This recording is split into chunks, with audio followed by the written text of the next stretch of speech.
Devils Like to Dance, Chapter 3, Threads of Dread. Ah, how good it is to be alive! However, it's quite dull staying inside the mansion all day. Granted, I am allowed in the garden and the courtyard, but I'm not allowed past the fence. I often spend my days inside where I watch TV in order to learn about modern culture and all the stuff I've missed. Was London always so flammable? It appears to often get burned to the ground, with all the Nazi blitzkriegs and such. But that is neither here nor there.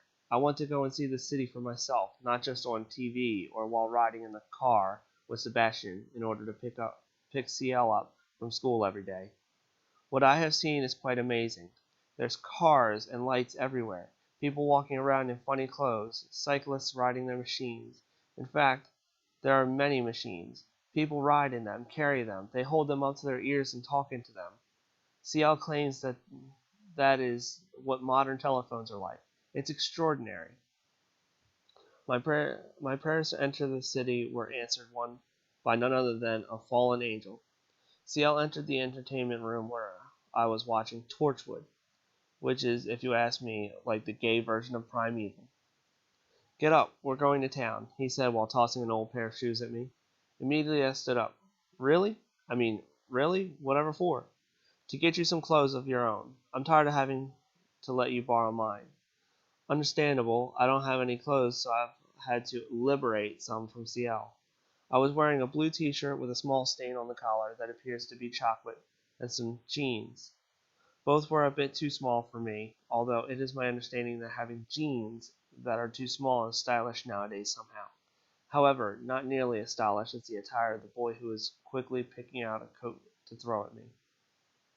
He looked rather posh in his royal blue sweater that permitted only the collar and the edges of the white dress shirt underneath to be visible, black jeans that seemed to caress his legs so perfectly, and his shoes that were so obviously name brand.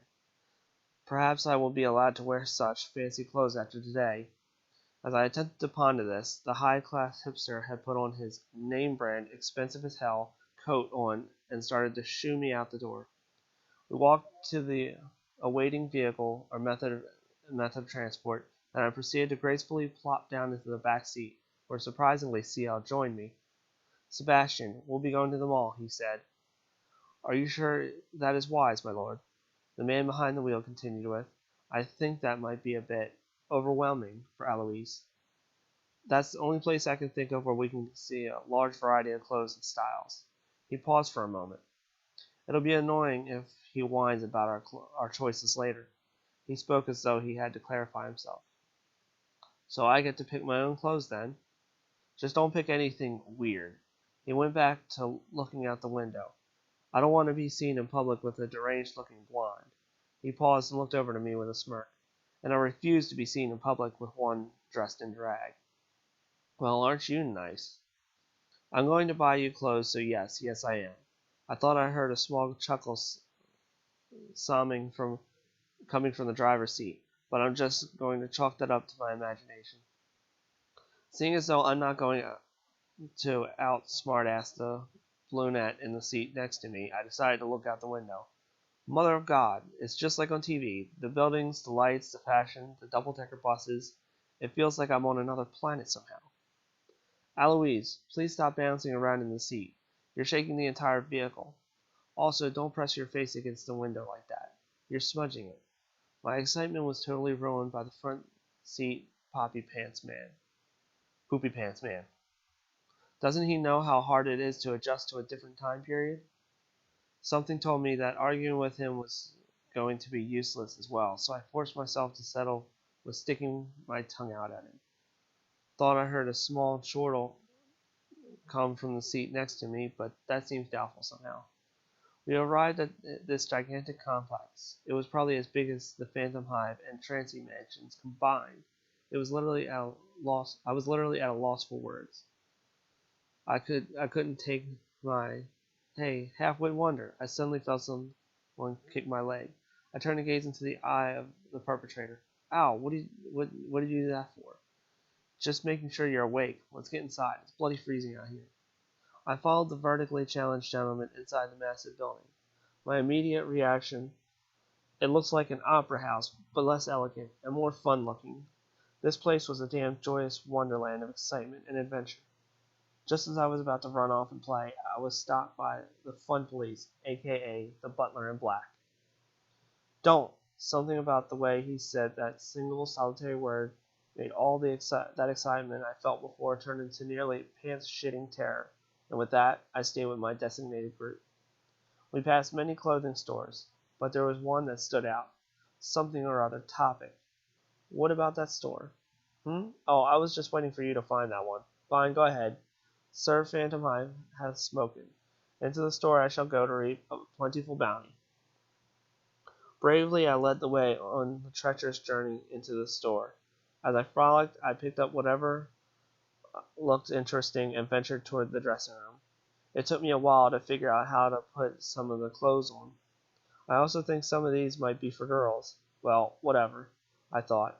I exited the dressing room wearing a white t-shirt with Jesus riding a Tyrannosaurus Rex and the words, "like a boss" on it. A rather odd black blazer with a hood and a bunch of pointless buttons that served no purpose other than decoration, and shorts that stopped at mid-high. What on earth are you wearing? The shorts of the two gentlemen waiting outside the dressing room exclaimed, "Untwist your panties, Ciellikins.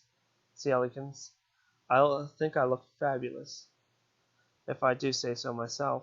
What do you think, Bassman?" "Oddly stylish. Well done. However, I think it's a tad cold out to be wearing that."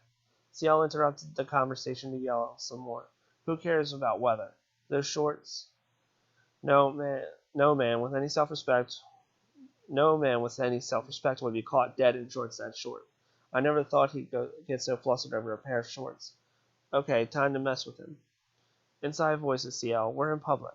Have you no decency? Decency? You don't know the first thing about decency, you poof. I have absolutely no idea what he means by that poof.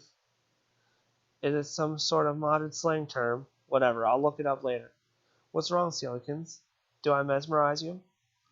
I don't think I really deserved the punch to the shoulder he gave me. In the end, I bought a rather generous amount of clothes.